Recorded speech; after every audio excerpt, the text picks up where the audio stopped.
اعوذ باللہ من الشیطان الرجیم،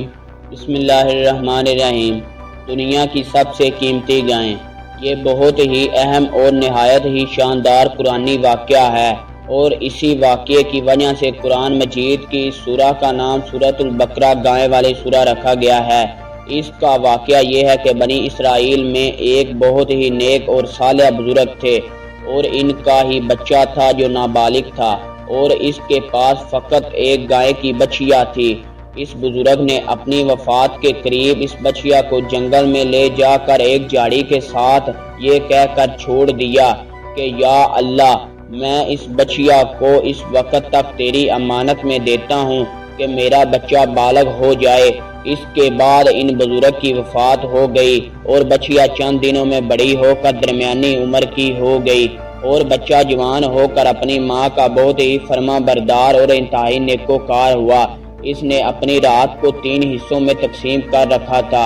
ایک حصے میں سوتا تھا، اور ایک حصے میں عبادت کرتا تھا، اور ایک حصے میں اپنی ماں کی خدمت کرتا تھا، اور روزانہ صبح کو جنگل سے لکڑیاں کاٹ کر لاتا اور ان کو فروخت کر کے 1/3 رقم صدقہ کر دیتا، اور 1/3 اپنی ذات پر خرچ کرتا، اور 1/3 رقم اپنی والدہ کو دے دیتا۔ ایک دن لڑکے کی ماں نے کہا کہ میرے پیارے بیٹے، تمہارے باپ نے میراث میں ایک بچیا چھوڑی تھی جس کو انہوں نے فلاں جھاڑی کے پاس جنگل میں خدا کی امانت میں سونپ دیا تھا۔ اب تم اس جھاڑی کے پاس جا کر یوں دعا مانگو کہ اے حضرت ابراہیم، حضرت اسماعیل، حضرت اسحاق کے خدا، تم میری باپ کی سونپی ہوئی امانت مجھے واپس دے دے۔ اور اس بچیا کی نشانی یہ ہے کہ وہ پیلے رنگ کی ہے، اور اس کی کھال اس طرح چمک رہی ہوگی کہ گویا سورج کی کرنیں اس میں سے نکل رہی ہیں۔ یہ سن کر لڑکا جنگل میں اس جھاڑی کے پاس گیا اور دعا مانگی، تو فوراً ہی وہ گائے دوڑتی ہوئی آ کر اس کے پاس کھڑی ہو گئی، اور یہ اس کو پکڑ کر گھر لایا۔ تو اس کی ماں نے کہا کہ بیٹا، تم اس گائے کو لے جا کر بازار میں 3 دینار میں فروخت کر ڈالو، لیکن کسی گاہک کو بغیر میرے مشورے کے مت دینا۔ ان دنوں بازار میں گائے کی قیمت 3 دینار ہی تھی۔ بازار میں ایک گاہک آیا جو در حقیقت فرشتہ تھا۔ اس نے کہا کہ میں گائے کی قیمت 3 دینار سے زیادہ دوں گا، مگر تم ماں سے مشورہ کیے بغیر میرے ہاتھوں فروخت کر ڈالو۔ لڑکے نے کہا کہ تم خواہ کتنی بھی زیادہ قیمت دو، مگر میں اپنی ماں سے مشورہ کیے بغیر ہرگز اس گائے کو نہیں بیچوں گا۔ لڑکے نے سارا ماجرا بیان کیا تو ماں نے کہا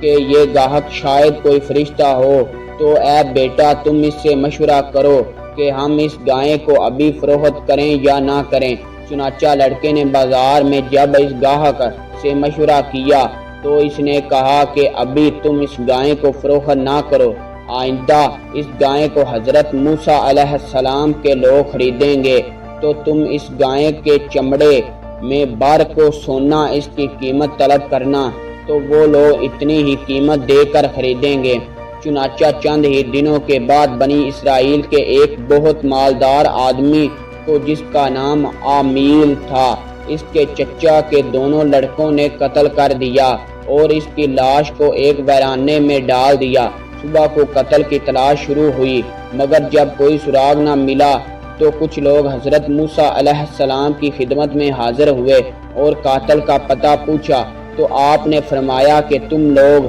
ایک گائے ذبح کرو اور اس کی زبان یا دم کی ہڈی سے لاش کو مارو، تو وہ زندہ ہو کر خود ہی اپنے قاتل کا نام بتا دے گا۔ یہ سن کر بنی اسرائیل نے گائے کے رنگ اور اس کی عمر وغیرہ کے بارے میں بحث و کرید شروع کر دی، اور بالآخر جب وہ اچھی طرح سمجھ گئے کہ فلاں قسم کی گائے چاہیے تو ایسی گائے کی تلاش شروع کر دی، یہاں تک کہ جب یہ لوگ اس لڑکے کی گائے کے پاس پہنچے تو بہو ایسی ہی گائے تھی جس کی ان لوگوں کو ضرورت تھی۔ چنانچہ ان لوگوں نے گائے کو اس کے چمڑے میں بھر کر سونا اس کی قیمت دے کر خریدا، اور ذبح کر کے اس کی زبان یا دم کی ہڈی سے مقتول کی لاش کو مارا، تو وہ زندہ ہو کر بول اٹھا کہ میرے قاتل میرے چچا کے دونوں لڑکے ہیں، جنہوں نے میرے مال کے لالچ میں مجھ کو قتل کر دیا۔ یہ بتا کر پھر وہ مر گیا۔ چنانچہ ان دونوں قاتلوں کو قصاص میں قتل کر دیا گیا،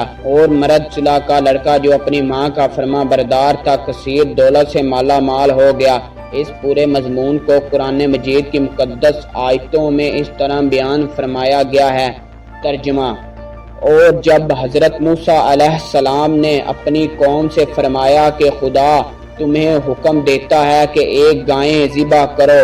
تو وہ لوگ بولے کہ کیا آپ ہم سے مذاق کرتے ہیں؟ تو آپ نے فرمایا کہ پناہ بخدا کہ میں جاہلوں میں سے ہو جاؤں۔ تو ان لوگوں نے کہا کہ آپ اپنے رب سے دعا کیجئے کہ وہ ہمیں بتا دے کہ کیسی گائے ہونی چاہیے۔ تو آپ نے فرمایا کہ اللہ تعالیٰ فرماتا ہے کہ وہ ایسی گائے ہو جو بوڑھی نہ ہو نہ بچیا، بلکہ ان دونوں عمروں کے درمیان ہو، تو تم کرو جس کا تمہیں حکم ہوتا ہے۔ وہ لوگ بولے کہ آپ اپنے رب سے دعا کیجئے کہ وہ ہمیں بتا دیں کہ اس کا رنگ کیسا ہو۔ تو آپ نے فرمایا کہ اللہ تعالیٰ فرماتا ہے کہ وہ ایک پیلی گائے ہو جس کی رنگت ڈھاتی ہو، جو دیکھنے والوں کو خوش کر دے۔ وہ بولے کہ آپ اپنے رب سے دعا کیجئے کہ وہ ہمیں صاف صاف بیان کر دیں کہ وہ کیسی گائے ہو، کیونکہ گایوں میں ہم کو شبہ پڑ گیا، اور اللہ چاہے تو ہم راہ پا جائیں گے۔ آپ نے فرمایا کہ وہ ایسی گاں ہو جس سے زمین جوتنے کی خدمت نہ لی جاتی ہو، اور نہ وہ کھیت میں پانی بھرتی ہو، بے عیب ہو، اور اس میں کوئی داغ بھی نہ ہو۔ یہ سن کر وہ لوگ بولے کہ اب آپ ٹھیک ٹھیک بات لائیں۔ پھر ان لوگوں نے اس گائے کو ذبح کیا، اور وہ ذبح کرتے معلوم نہ ہوتے تھے۔ اور اے بنی اسرائیل، جب تم لوگوں نے ایک خون کیا اور ایک دوسرے پر اس کی تہمت ڈالنے لگے، اور اللہ کو ظاہر کر دینا تھا جس کو تم چھپاتے تھے، پھر ہم نے ان لوگوں سے فرمایا کہ تم لوگ مقتول کو اس گائے کے ایک ٹکڑے سے مارو تو وہ زندہ ہوگا، اور اللہ اسی طرح مردوں کو زندہ فرمائے گا، اور وہ اپنی نشانیاں تم لوگوں کو دکھاتا ہے تاکہ تم لوگ اس بات کو سمجھ لو۔